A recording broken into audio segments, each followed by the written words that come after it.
Welcome to the Dr. Diane Show, where we explore revolutionary expansion of mind, body, and soul with me, Dr. Diane Hayden. With over 20 years of expertise as a mindset warrior, perspective shifter, and unshakable optimist, I am dedicated to helping you reach your wildest dreams in business, health, performance, and relationships. Learn about the power of thought and how it shapes your life to take risks, change careers, find love, go on adventures, and live passionately with me, Dr. Diane.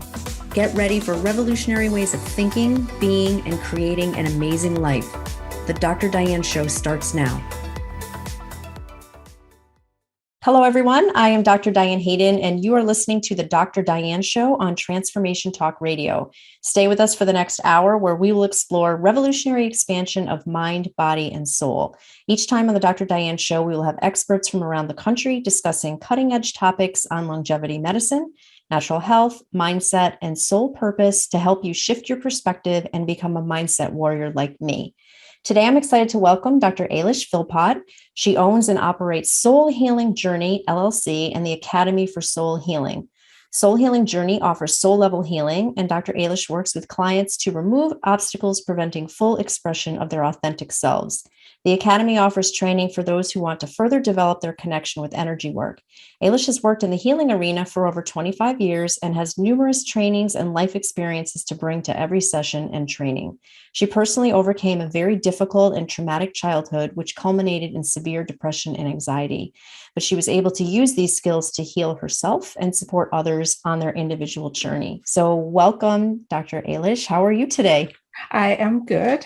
Thank you very much. And thank you for the invite to the show. And how are you? I'm good. Yeah. Good. So I always enjoy our chats. I know we're going to have a good one today. Yeah. I always like to start these shows by learning a little bit more about you and giving you the opportunity to tell our listeners and viewers what happened in your life to kind of lead you down this journey to what you do today. I find that when I'm talking to healers or working with healers, more often than not, there was some trauma or some experience that happened to them in their childhood or growing up or even in adult years that kind of really shifted their whole mindset and thoughts and beliefs and took them down this other path now to a new career. And that's obviously what happened to you. And I think when people hear about your story, there are a lot of people that will relate to what happened to you. And I think that's important because the way that you were able to turn this around is amazing. Thank you. I appreciate that. Yeah. Yeah. So as I'm sure you can hear, I'm from Ireland. I grew up in Ireland. I am the eldest of 9 children. So there were always babies in my house. My mom was always pregnant. There was always noise and racket and all sorts of stuff going on. When I was about 6 or 7, my little sister died we'll call it a cot death, but it wasn't the typical cot death. And I'm not going to go into major detail about that, but that was very traumatic.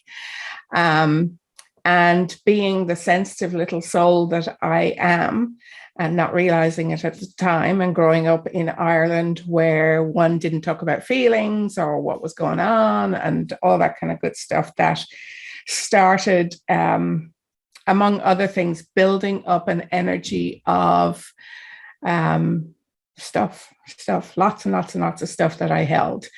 Over the years, I had periods of depression, but in Ireland in those days, one didn't know what depression was. It was like, oh, she just cries all the time. But I'd get over it and I'd kind of move on and get to the next thing. So when I was in my late teens, I was just completing my degree. I was doing a science degree in UCD, University College Dublin, and had a bunch of traumatic things happen that year. One of which was 2 of my really close friends growing up were killed in a drunk driving accident. I split up with a very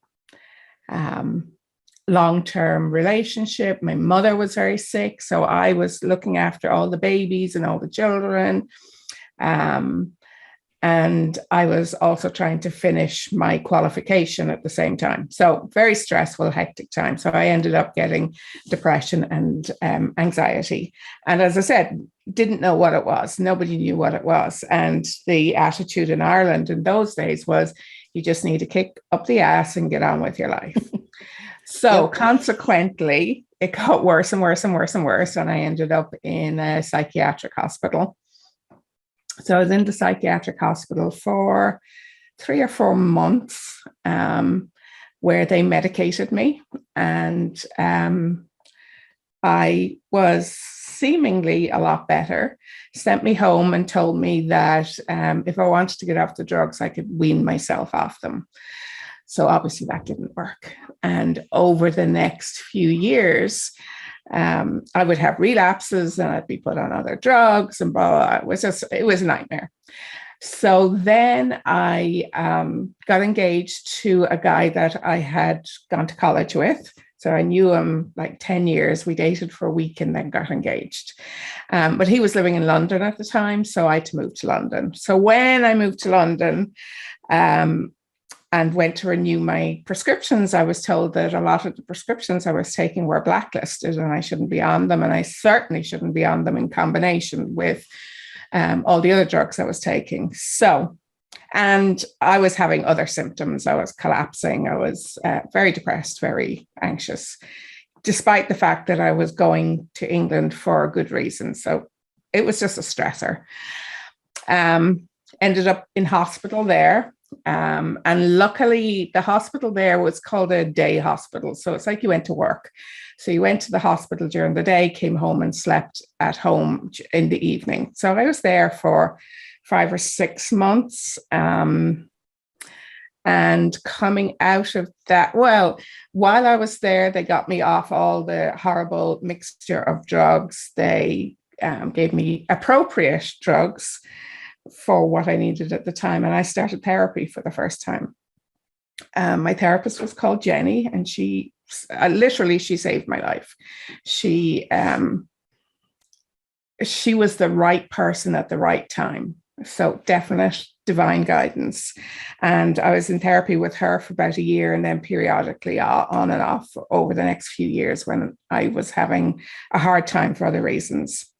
I went back to college. I had completed my degree, but I was doing a postgraduate. In Ireland, it's called the HDIP, the Higher Diploma in Education. In England, it's called the PGCE, or the Postgraduate Certificate in Education, which basically is a master's equivalent of education. So I went back to college, finished that, and got a job as a high school teacher in Southeast London. I was teaching there for a number of years. I got pregnant with my son, teaching high school science, had my son. And then when he was less than a year old, my husband, there's a funny story in here. Not a funny story, a very synchronistic story. The day I went back to school from maternity leave, and you get really good maternity leave in England, my husband was offered the job. As I was resigning, he was being offered the job in New York. So literally that day, the same thing happened. So we moved to New York when my son was 9 months old, and we've been here ever since. I have had no, that's an exaggeration. I have had a few traumatic things happen over the years, as one does in life, but I have not ended up back in a psychiatric hospital since then. The first modality I started when I got here was rebirthing, which now I can see is totally fits with my background of being the eldest of 3 children, teaching sex education at school, having this new baby. It was perfect. So that was the first modality I got involved with. And I talked for a long time. I'm going to stop now. No, it's awesome. It's awesome. We have a couple more minutes before we're going to go to break. I think it's interesting to me that you found those modalities. Like, other people, either they wouldn't have been open to it, maybe it's your European background. I'm not sure. What do you think it was that sort of led you to energy work? Because not everybody would have taken that path. Yeah, it was in England for the few years after I finished therapy, I still didn't feel good. And just put it down to the fact that I had been ill and went to doctors and they couldn't give me any answers. Like, your bloods are fine, everything's fine. And I couldn't find any solutions. And that's when I started looking at alternative therapies. So I started going to a homeopath doctor, and I also had acupuncture for a full year before I got pregnant with my son. So that was my introduction to the alternative world. And when we came to America, I knew that I had a knowing that I was coming to get well 100% and that I wanted to do something alternative. I didn't know what, I just knew I wanted to do something alternative. So it was as a result of the experiences of having been sick and then trying the conventional medicine route and not getting the results I wanted and needed that way that I started looking elsewhere. So that's how it went. And that's usually the case too. I find Absolutely. That, sometimes it takes people many years, many doctors, many trials and errors of conventional medicine. And I don't want to say that there's, anything wrong with traditional conventional medicine. Right. Like, there's a place for it as well. You break a leg, you got to go to the hospital. Exactly. You get appendicitis, you go and have your appendix taken out. Yeah. Exactly.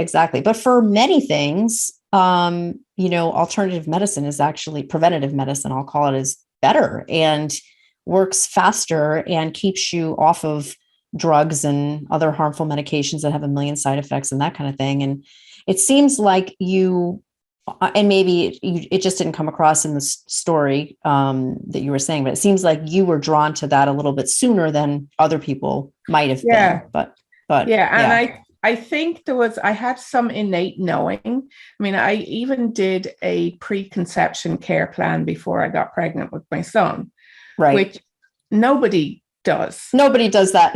Yeah. Well, we're going to learn much more. You are listening to the Dr. Diane Show with me, Dr. Diane Hayden. We're going to take a quick break. And when we come back, we'll explore more with Dr. Eilis, founder of the Academy for Soul Healing. Stay tuned. We'll be right back.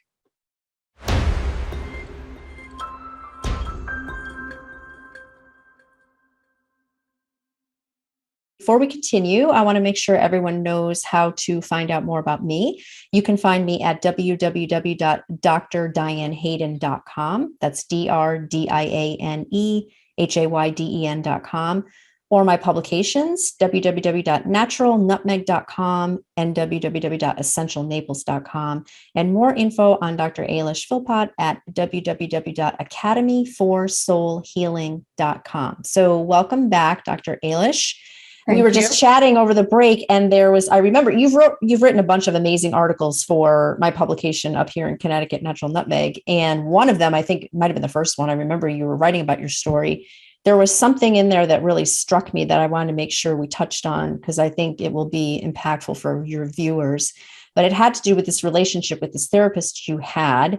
And I remember you saying something like, I think you were struggling about possibly moving back to Ireland. Yeah. Just tell the story. Yeah.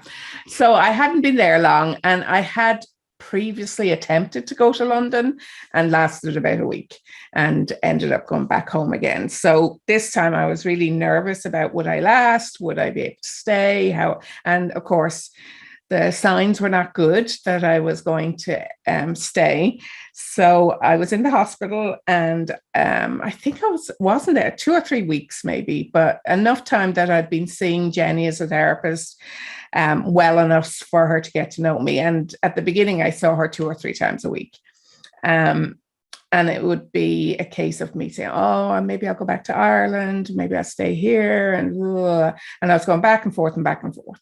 So one day she just said at the beginning of the therapy session, she said, okay, you have got until 1 p.m. this afternoon, and you have to decide if you are staying or if you're going back to Ireland.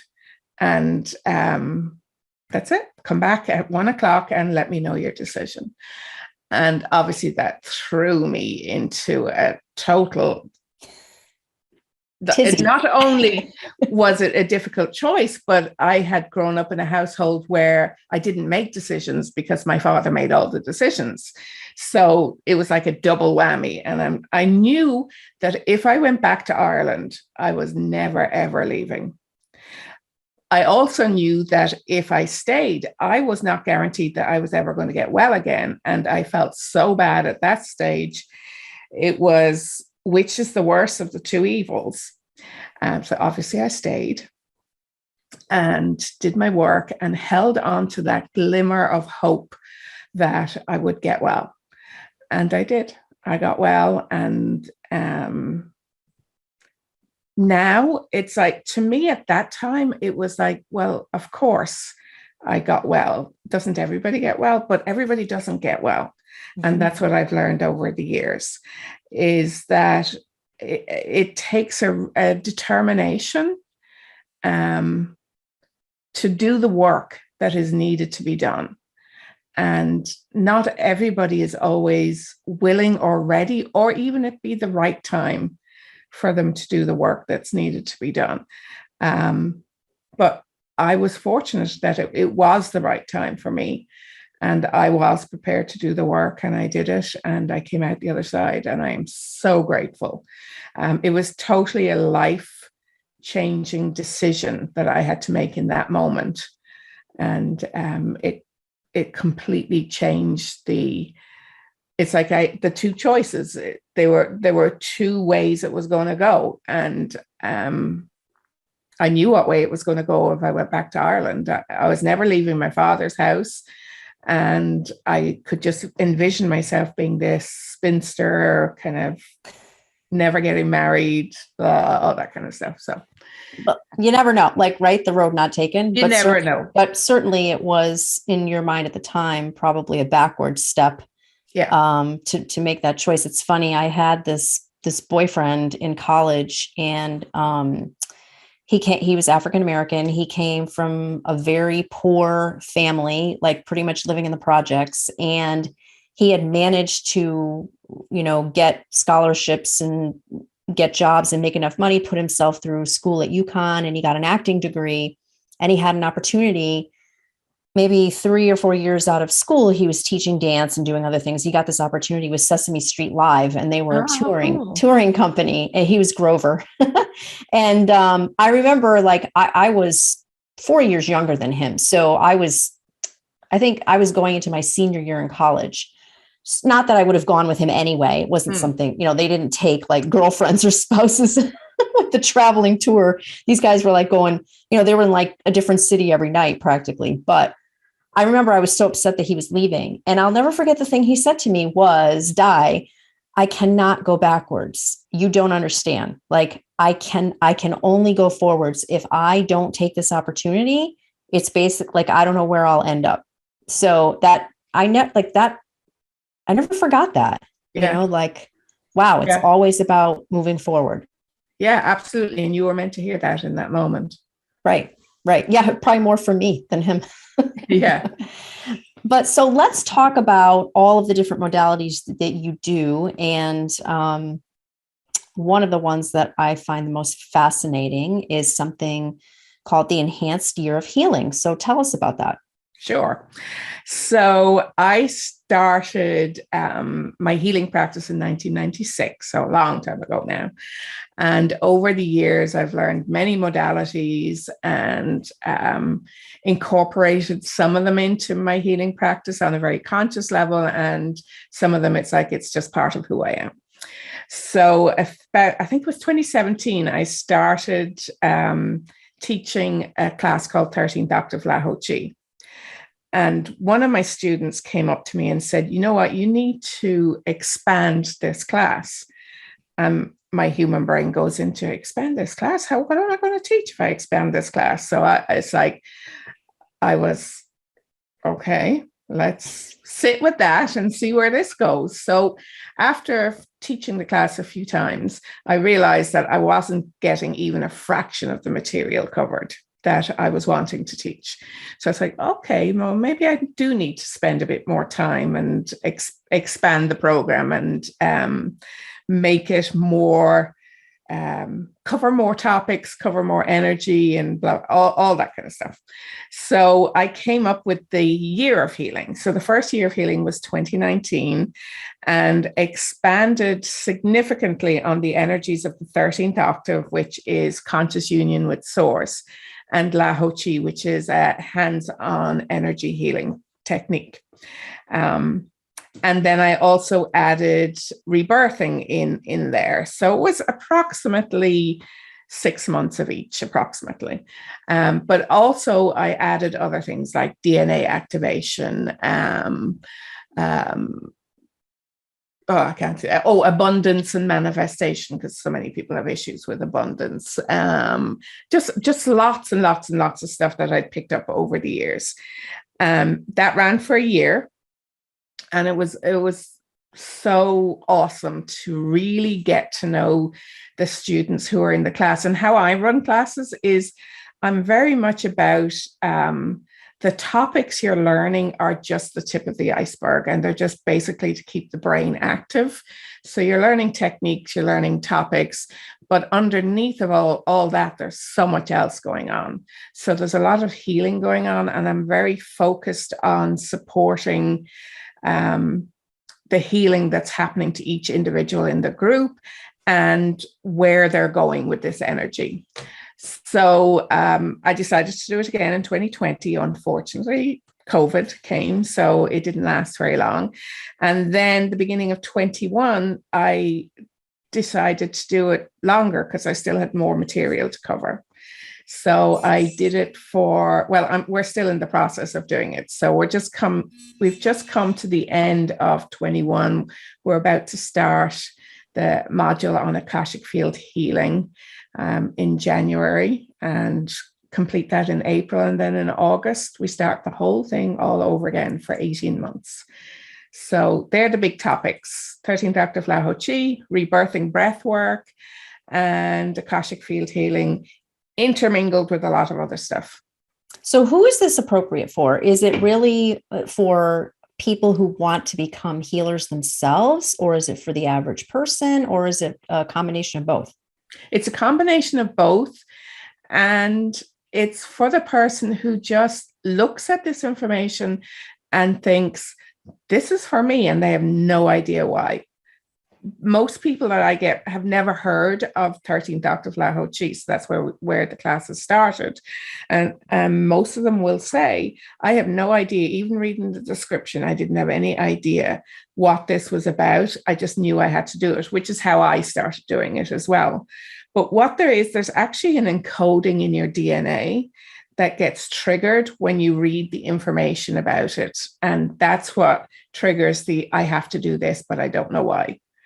So I have people who are established practitioners doing trainings, people who have never done any healing work at all, but just knew they had to do this, and everything in between. So it's for personal growth as well as professional and spiritual growth. Yeah, it reminds me of when I went through my life coaching certification. I mean, the majority of people there were obviously doing it to become life coaches or business coaches, or some type of some type of coach. But I can honestly say that after going through that program, wow, it's something everybody should do, regardless of whether you want to practice or not. And I feel like this is the same thing, something that everyone should do, because the amount of personal growth and spiritual knowledge that you get from working with you and going through this program is just amazing. And people need it probably now more than ever. Absolutely. Yeah. This is a critical time. And we are all going through, including me, going through such huge shifts at the moment that when I taught it in 2019 and when I teach it next year, it's going to be completely different, because so much has shifted. Yeah. Yeah. Well, you are listening to the Dr. Diane Show with me, Dr. Diane Hayden. We're going to take a quick break. When we come back, we'll be talking more about soul healing with Dr. Eilis Philpott. Stay tuned. We'll be right back.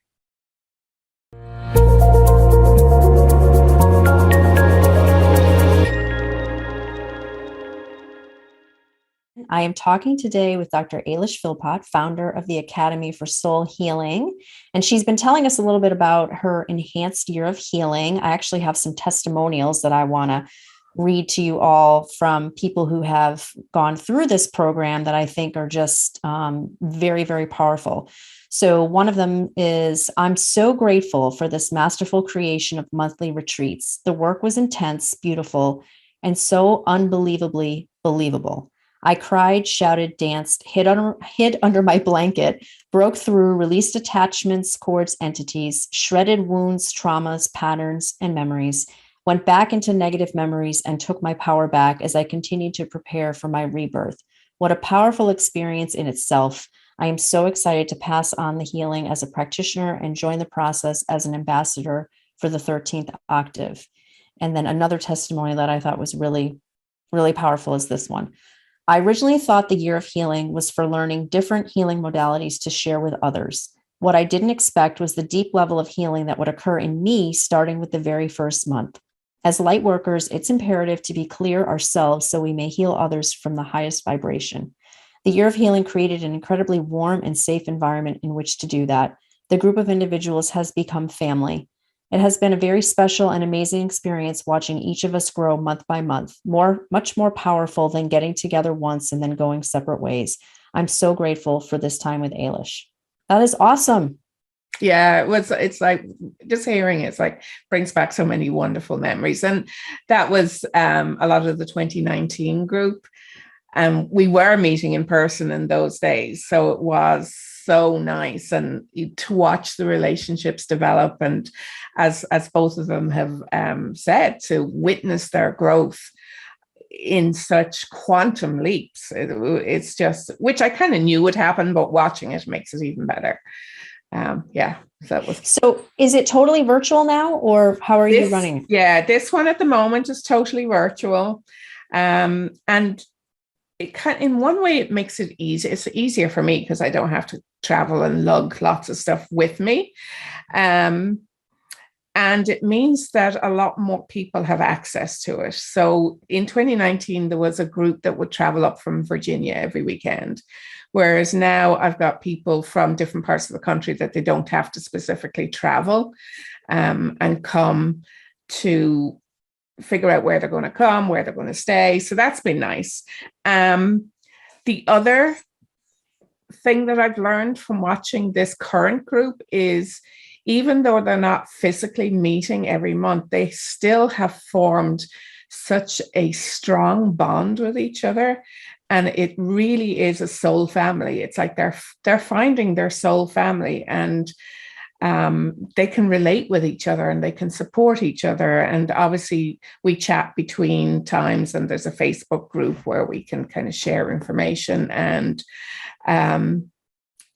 it's a lot more powerful than I had thought it would be. I had hoped it would be, but I didn't know. And it was like, either you do this and do it online or you don't do it at all. So it's like, do it online.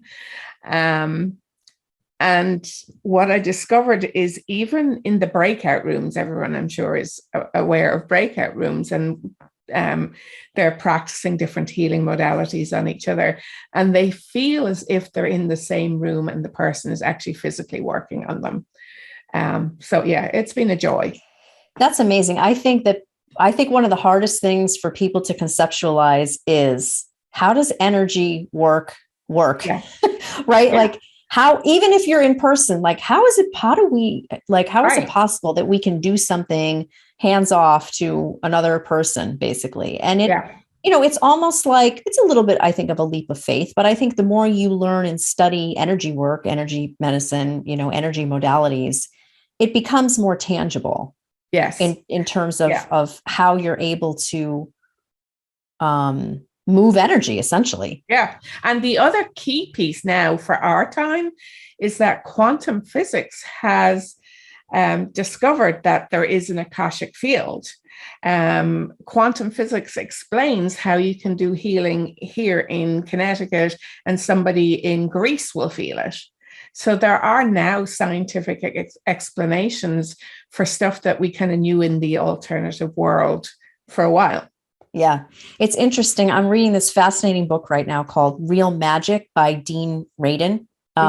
He used to be, I want to say, president of the Institute of Noetic Science or something like Oh, that, or okay. was on the board.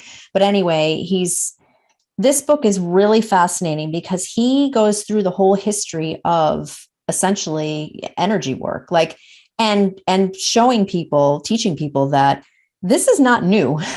Yeah, This goes absolutely. back hundreds of thousands of years, but it was suppressed Yeah. by all these different rulers and religions and everything. So when we think about energy work as being kind of this, and they even call it new age, which I don't like that term, because that to me gives the sound of like, oh, it's new. It's, Yeah. nobody knows about it. Nobody ever did this before. Is it real? Blah, blah, blah. No, it's not new. It's been around forever. The information has just been hidden from us. Yeah, absolutely. And this module that I'm starting in January, a few weeks' time, on the Akashic Field healing, we will start with looking at the history of the Akasha, the Akashic Field, how quantum field is there, and how it's been proved to be there. And it's just an in-depth look at that information that we'll be doing that first weekend before we kind of get into the healing part of it. Yeah. So explain to people what the Akashic records are, because I'm sure there's some listening that have never even heard that term before. The Akashic records are where all information is stored. So each person, in the past, it was called the Book of Records, or it's in the ethers or whatever. So each person has their own records. Each being, each planet, everything has its records in there. Kind of like it's. I just saw The Matrix the other day, so that kind of reminds me of it as well. It's like when they were talking about one matrix ended and they started the next evolution of the matrix. It's like that's the potential that all records are stored, and therefore, if this existence ended, we have a blueprint for the next existence. But that's kind of getting way out there. Kind of like a library. Yeah. The universe, I guess. Absolutely. And all, as I said, all information is stored there. So if we think in the linear time sense, all our past information is there. We're currently writing our what's happening in the now, which then gives us the option of all these possibilities for the future.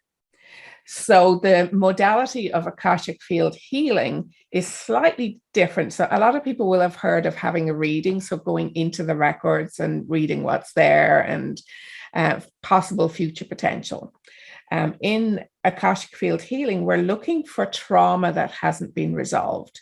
So we're finding trauma that has not been resolved from lifetimes ago, potentially, and is still directly impacting us in this life. And once that trauma has been uncovered, we can work on resolution of it. It's usually pretty simple. We find out some other energies that are associated with it, like fears, belief systems, and do a clearing on it, and find out what it is exactly that the soul has been trying to learn through this trauma. It's pretty fascinating to me because I think about people who have struggled with something their entire life. Let's not even talk about like other lifetimes, because some people that's really hard to grasp. Yeah. But even in this lifetime, I know people who've struggled with things like relationships, right? Like they're always attracted to the wrong kind of partner, or they keep repeating the same thing in a relationship. I have one friend right now who literally, I mean, this is almost unbelievable. In her first marriage, her parents had passed away. Her grandparents were still alive. Her grandparents became ill, but not ill enough to go into a nursing home. They could still be taken care of at home. So she and her husband took them into their home, and it basically destroyed their marriage. But she took care of the grandparents. The grandparents end up passing away. She ends up getting divorced.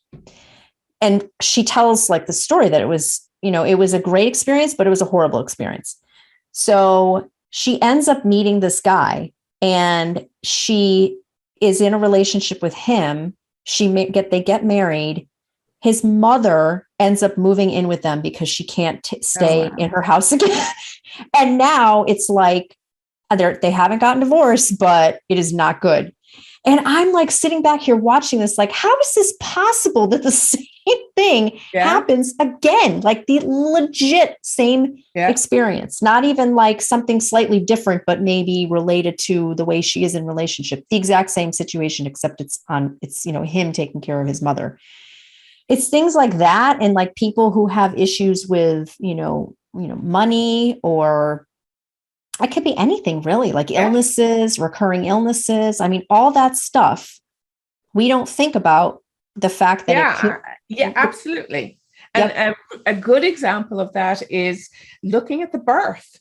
I mean, that's what patterns did you set up based on the fact that you survived your birth, your first life and death experience. So how we experience that first moment of life is a setting down of a subconscious pattern in the psyche. And anytime we're under stress, this pattern reemerges. So once you know what the patterns are, then you can heal them. And you can change the thoughts and whatever. But I mean, obviously, birth is very fascinating to me, and birth trauma. And I love that topic because I just do.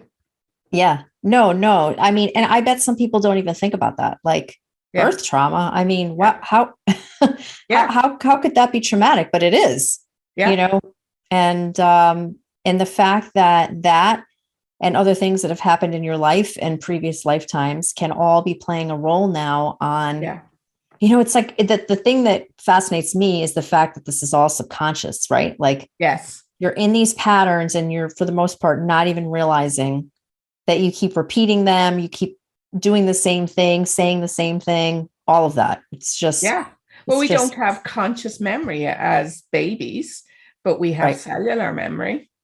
Right. Exactly. Well, you are listening to the Dr. Diane Show with me, Dr. Diane Hayden. We're going to take another quick break. When we come back, we'll be talking more with Dr. Eilis Philpott. Stay tuned. We'll be right back.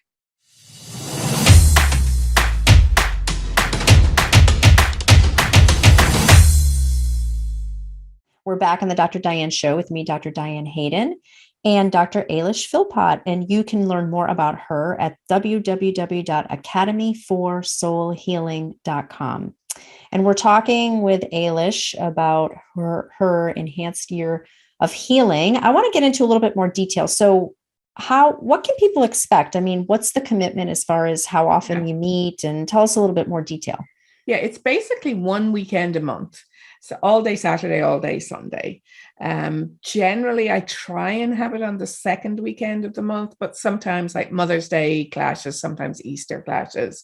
So there are some changes, but in general, the second weekend of the month from 10 until 6 on the Saturday and 10 until 6 on the Sunday.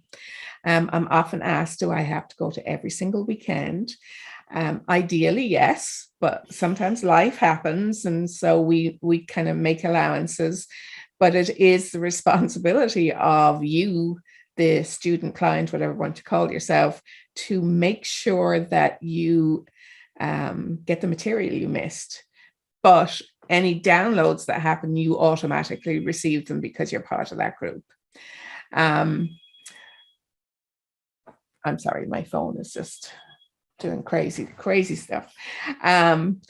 So yeah, it's your responsibility to make sure you get the material, but you will receive the downloads from that weekend. And I'm available between months from by messenger, text, whatever. So it's not a lot, but it feels like a big commitment, and it is, but it's doable.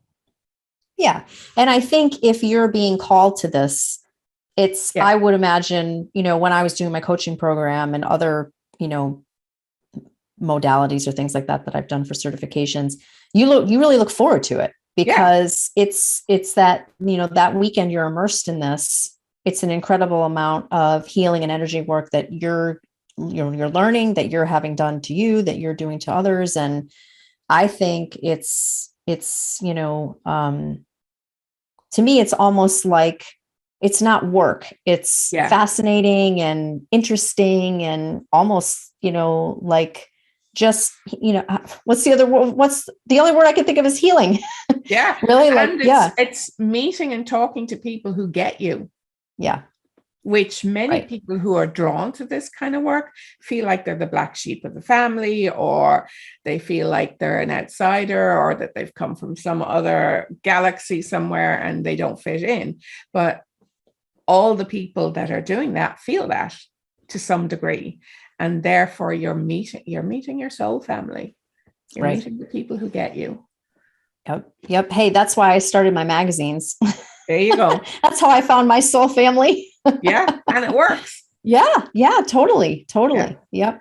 And especially now, I think that people are still just so, sometimes isolated and struggling with a lot. And I think this would just be a really beautiful, amazing opportunity for people. Tell us what else you have going on for 2022, because I know that you do more than just the enhanced year of healing. You have all kinds of other modalities going on. Yeah, I'm always adding in workshops here and there. But what I have on the calendar at the moment is doing a 13th Octave Laho Chi weekend in March. And that would be a Friday evening, all day Saturday, all day Sunday, learning the basics. You would be able to practice as a practitioner at the end of the weekend. But if you want to expand on the information or feel drawn to it, that's when you go on and do the next level. But that's going to be in March in Connecticut. I am hoping that I will have it in my home. We will see. But I decided not to rent space just in case it doesn't happen. And so I'm going to try and do a hybrid model. So have people come to my home and also have it online. So I haven't done that before. That will be a cool new experience. So a mixture of in-person and online. And I'm hoping to do that for the next year of healing as well. But as I said, we have to wait and see how that goes. The other class I have on the schedule is in June, and I will be going to Virginia to teach 13th Octave Laho Chi. That'll be the third time I go down there. Virginia have a really nice community down there. And so I keep on getting invited back. So I'm going back there. If there are other places that people would like me to come to, just let me know and we will figure out dates and how and when. I've been to Colorado, I've been to North Carolina, and had been planning so many more trips up until last year. I'm hoping to try and get to England at some stage, maybe to Ireland. And I have some family in Australia. So we'll see. Wow. Australia would be awesome. That would be very awesome, but they're really strict on letting people in and out. So I know. Yeah. I know. Well, we'll see what the next year brings. I mean, exactly. You never know. You never know for sure. And people can find out more by simply going to your website, right? Yeah. academyforsoulhealing.com. And on there is information about the enhanced year of healing. And is it an application? Like, how do people either learn more about it or apply? What I will put on there is the dates, the costs. So I'll have early bird rate and whatever. So all the rates, a kind of a breakdown of some of what we'll cover, because you never fully know what's going to be covered because it depends on the group and who they are and the energy that they bring as well. So all that basic information will be on there.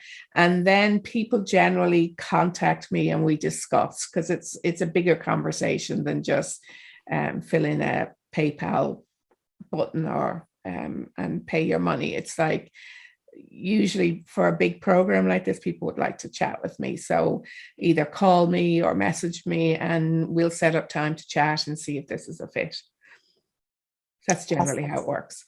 Yeah. That's awesome. That's awesome. Right. I mean, it is a year. Wait, longer than that, right? It's 18 months. Yeah. So I'm imagining that people would want to, talk with you and find out if they're right for it, if it's right for them, for sure. Definitely. The other thing I wanted to ask you is I think people will be very curious about this. You do energy work, I think, within the enhanced year of healing around prosperity and abundance as well. Yeah. Particularly the first few months, because that's when people are often struggling with, can I really afford to do this program? So we do a lot of work around what the money represents energetically, and what are the belief systems that can get in the way, what are the blocks, and why are the blocks there, and clearing the blocks. And there's a few different exercises and things that we do, but it's definitely more focused early on, but it's something that continues on for the whole program. What do you find is stopping people usually? Like what's an example of one of the blocks? Can you give us something like that? A block that you have to work hard for your money, and that's your family pattern, and that if you don't work hard enough, you're never going to make the money. Nobody ever works hard enough. It's not about how hard you work. Another thought can be only people who are dishonest make money. That's a common one. It's like you have to be born into it, or be like a drug dealer, or steal it. Another one is if people inherit money, feeling guilty about inheriting money and therefore blowing it. So winning money or inheriting money, that can trigger guilt around it. Am I worthy is another issue that can come up. Am I worthy of having limitless abundance? But it's a very strong energy reflector. Money is showing you, your relationship with money is showing you how you relate to yourself and the world. That is fascinating. And I totally agree. Agree. Well, I think there are just so many amazing things that you do in this program, and I'm sure that people will be reaching out to you to learn more. Again, it's Dr. Eilis Philpott, founder of the Academy for Soul Healing, and you can find out more information on her at www.academyforsoulhealing.com. Thank you so much for being with us today, Eilis. Thank you for having me again. Yeah, absolutely. And I want to thank all of you for tuning into the Dr. Diane Show. Please join me the first and third Thursdays at 11 a.m. Eastern, 8 a.m. Pacific. Next time on the Dr. Diane Show, we'll be discussing more about the power of thoughts and beliefs and the impact they have on your life. Have a great week, and I'll see you back here next time. Thank you for tuning into the Dr. Diane Show, revolutionary expansion of mind, body, and soul with me, Dr. Diane Hayden. Tune in every Thursday at 8 a.m. Pacific, 11 a.m. Eastern on transformationtalkradio.com. Center your thoughts on what you want and shut the door on every suggestion of fear, worry, or lack from your own consciousness or the consciousness around you. Once you master that, everything is possible. To learn more about me, Dr. Diane, and receive a free digital subscription of my magazine, visit naturalnutmeg.com.